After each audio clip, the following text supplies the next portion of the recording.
नमस्कार, मैं हूं शुभे और आप देख रहे हैं news for nation. Rajad supremo Lalu Prasad Yadav और नेता प्रतिपक्ष तेजस्वी यादव ने अब अपनी चाल बदल ली है। जो लोग भी बिहार की राजनीति में लालू प्रसाद यादव को करीब से जानते होंगे, उन्हें ये जरूर मालूम होगा कि राजद की सबसे बड़ी दुश्मन भाजपा है।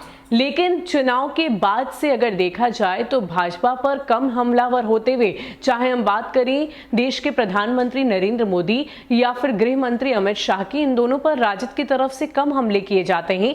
लेकिन कहीं ना कहीं सवालों के कटघरे में कोई खड़ा होता है तो सिर्फ और सिर्फ मुख्यमंत्री नीतीश कुमार। इसके अलावा और क्या कुछ खबर है, आपको विस्तार में बताते हैं। लालू प्रसाद यादव की 3 दशक की राजनीति को करीब से जानने वाले आसानी से बता देंगे कि राजद का दुश्मन नंबर 1 भाजपा है। परंतु तेजस्वी यादव की टीम भाजपा को नहीं, जदयू को जानी दुश्मन मानकर चल रही है। इसीलिए उसके निशाने पर प्रधानमंत्री नरेंद्र मोदी, गृह मंत्री अमित शाह एवं भाजपा के राष्ट्रीय अध्यक्ष जेपी नड्डा की तुलना में मुख्यमंत्री नीतीश कुमार ज्यादा है।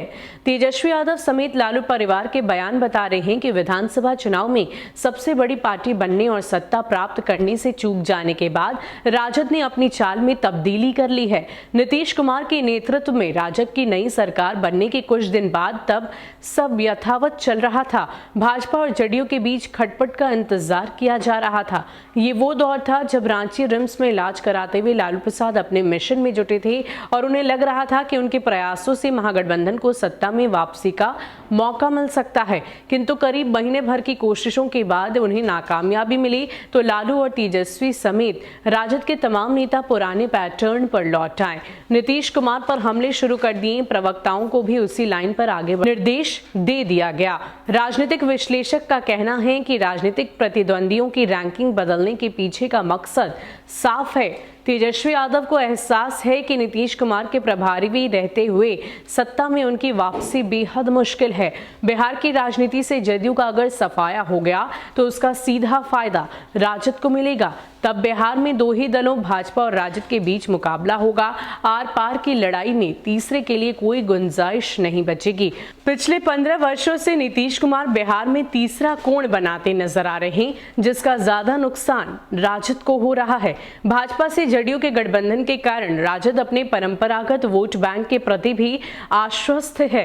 तेजस्वी को लगता है कि उनका माय समीकरण में सेंध भाजपा और जदयू के प्रयासों से नहीं लग सकती है। भूपेंद्र यादव को बिहार का प्रभारी बनाकर और एक अवधि तक यादवों की मनुहार करने के बाद भाजपा को अब अंगूर खट्टे लगने लगे हैं। यही कारण है कि मंत्रिमंडल विस्तार में नंदकिशोर यादव सरीखे वरिष्ठ नेताओं को भी दरकिनार कर दिया गया। राज्य सरकार में यादवों का प्रतिनिधित्व नहीं बढ़ाया गया। तेजस्वी को असुद्दीन ओवैसी की पार्टी से डर जरूर है, मगर नुकसान का खतरा उन्हीं इलाके में है जहां मुस्लिमों की आबादी 40% से ज्यादा है। बाकी क्षेत्रों में भाजपा के जीतने का डर दिखाकर आसानी से उन्हें राजद अपने पक्ष में कर सकता है। तो कहीं ना कहीं नेता प्रतिपक्ष तेजस्वी यादव अभी भी इस फिराक में है कि किसी भी तरीके से ये सरकार गिर जाए और उनकी सरकार आए, और इसी प्लानिंग के तहत वो लगातार मुख्यमंत्री नीतीश कुमार पर हमलावर दिखाई दे रहे हैं।